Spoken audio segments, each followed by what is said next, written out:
Bem, meus irmãos e amigos, nossos seminaristas espalhados pelas regiões periféricas aqui onde estamos trabalhando, direto de Lajinha, Minas Gerais, matéria pneumatologia. Creio que essa já é a aula de número 14, mais ou menos.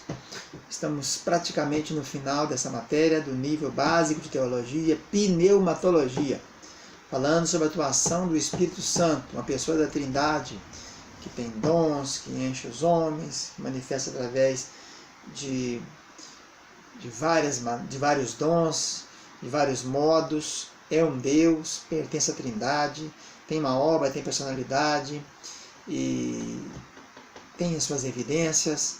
E hoje é o elemento, o componente da Trindade mais atuante na Terra, né?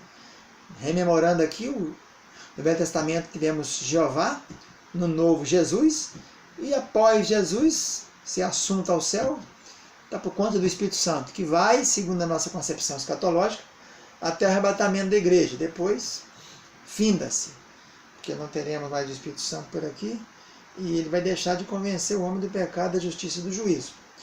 Nessa aula de hoje vamos falar sobre a maneira de receber o Espírito Santo. Há muitas mitologias sobre isso aí, né?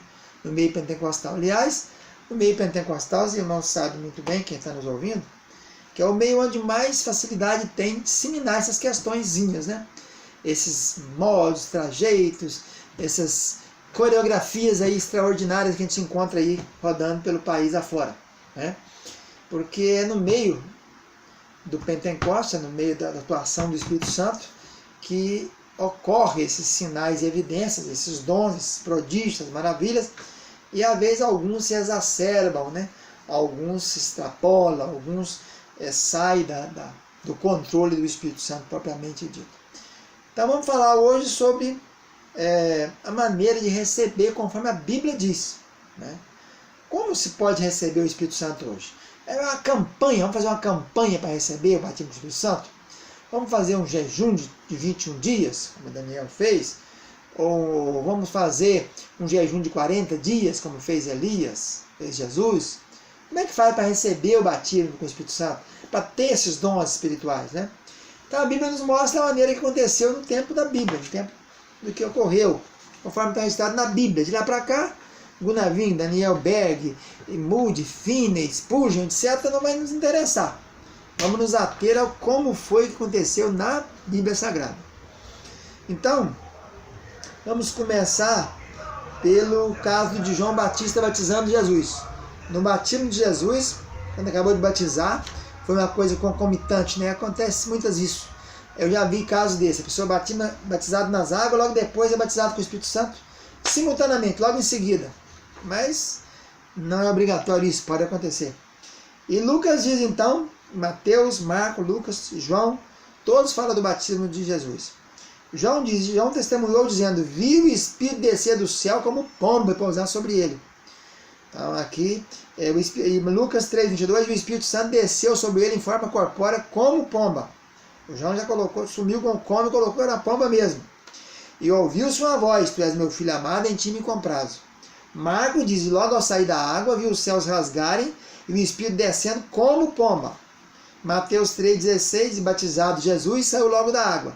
E eis que se lhe abriram os céus e viu o Espírito de Deus descendo como pomba, vindo sobre ele. Então, aqui nesse primeiro fato, nesse primeiro episódio, foi um fato concomitante. Jesus foi batizado nas águas e logo em seguida, como forma de pomba, apareceu o Espírito descendo sobre ele e tal. Mas não menciona nada aqui que teve evidência nenhuma, nem falou em língua, não profetizou, não curou ninguém, não teve discernimento, palavra de sabedoria, palavra de ciência, fé, discernimento de espírito, variedade de língua, não teve nada aqui. Muito bem. Lá no dia de Atos dos Apóstolos, a mesma coisa aconteceu, similar a essa de João, né? Um vento forte, como um vento forte, língua como fogo, passaram a falar em outras línguas. Então, não mostra a maneira que teve ninguém orando por ninguém, Pedro não levantou a mão sobre ninguém, não teve uma corrente de oração para receber, foi um ato dos céus, né? Vamos agora aos Atos, o Ato 19:6. Lá em Paulo, no Ato 19:6, Paulo em Éfeso, aqueles 12 irmãos, diz que impondo-lhe Paulo nas mãos, veio sobre ele o Espírito Santo. E tanto falava em línguas como profetizava. Então aqui nós temos o primeiro caso mostrando que há imposição de mãos. Então, impondo Paulo as mãos. Então podemos orar, pedir a Deus, a Jesus, o Espírito Santo, que venha sobre as pessoas com imposição de mãos. Paulo era um apóstolo, né? Mas qualquer pessoa autorizada pelo Espírito Santo pode fazer essa oração. Vamos ver outro caso, então. Paulo é batizado com o Espírito Santo. Com o próprio Paulo aconteceu assim, Ananias, Atos 9:17, Ananias foi e entrando na casa impôs sobre ele as mãos, dizendo: Saulo, irmão, o Senhor me enviou a saber, o próprio Jesus te apareceu no caminho, por onde vinhas, para que recupere a vista e fique cheio do Espírito Santo. Então Ananias, aquele servo de Damasco, foi chamado para ir à rua direita, na casa de Judas, onde Saulo estava hospedado, Saulo que virou Paulo, e ele impôs as mãos e veio sobre o Espírito Santo. Então imposição de mãos é uma coisa prescrita na Bíblia, é um meio prescrito na Bíblia para se orar para a pessoa obter o Espírito Santo. Está escrito aí.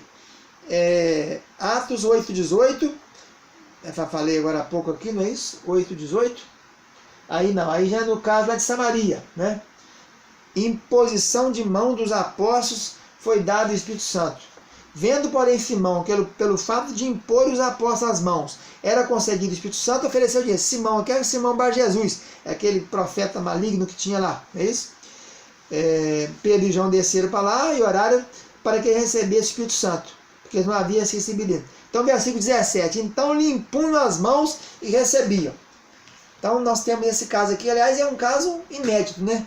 Não acontece mais depois você ter Pedro e João fazendo milagre, a sombra de Pedro e João pegou o paralítico e mandou levantar e eles receberam, mas não fala mais em lugar nenhum que Pedro e João tenham feito esse sinal novamente. Mas é a maneira prescrita na Bíblia de receber o Espírito Santo pela imposição de mãos. Pedro e João, Ananias, né? E Paulo também fez isso, lá no capítulo 9, 17. Ananias fez isso, e Paulo então recebeu de Ananias a imposição de mãos. 1 Timóteo 4,14 e 2 Timóteo 1,6, Paulo fala que fez isso, disse: ó Timóteo, não despreze o dom que foi dado a ti, por profecia, por imposição da mão do presbitério, lá no 1 Timóteo 4,14. Depois ele diz no 2 Timóteo 1,6, olha o dom de Deus que foi te dado pela imposição das minhas mãos. Então ele tinha isso aí. E parece que naqueles séculos iniciais da era cristã, o primeiro século da era cristã, havia isso, foi até chamado de doutrina em Hebreus.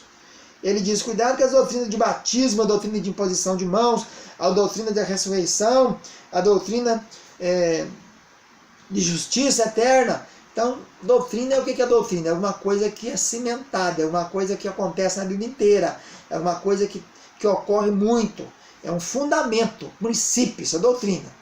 Ora, uso e costume é outra coisa, isso é local, daqui tem, ali não tem, em Corinto tinha uso e costume, em Gálatas não tinha, Efésios tinha outro, em Colossenses tinha outro, em Tessalônica tinha outro, em Portugal tem outro, no Brasil tem outro. Isso é uma coisa. Agora, doutrina é aquilo que é da palavra, é fundamento, é pilar, é base. Então, vamos ficando por aqui. Aprendemos hoje que uma das maneiras de receber o Espírito Santo é pela imposição de mãos. Mas existem outras também que vêm direto, sem ninguém pôr a mão, sem ninguém fazer nada, né? Eu, por exemplo, recebi o Espírito Santo sem ninguém pôr a mão sobre mim. Era 3 da manhã, eu estava orando no Ministério Tabernáculo aqui em Lajinha e recebi. Fui cheio, uma alegria muito extraordinária, uma profusão espiritual e eu passei a ter visão.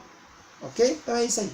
Vamos ficando por aqui, voltamos com as nossas próximas aulas, encerrando o assunto. Um abraço, a paz do Senhor.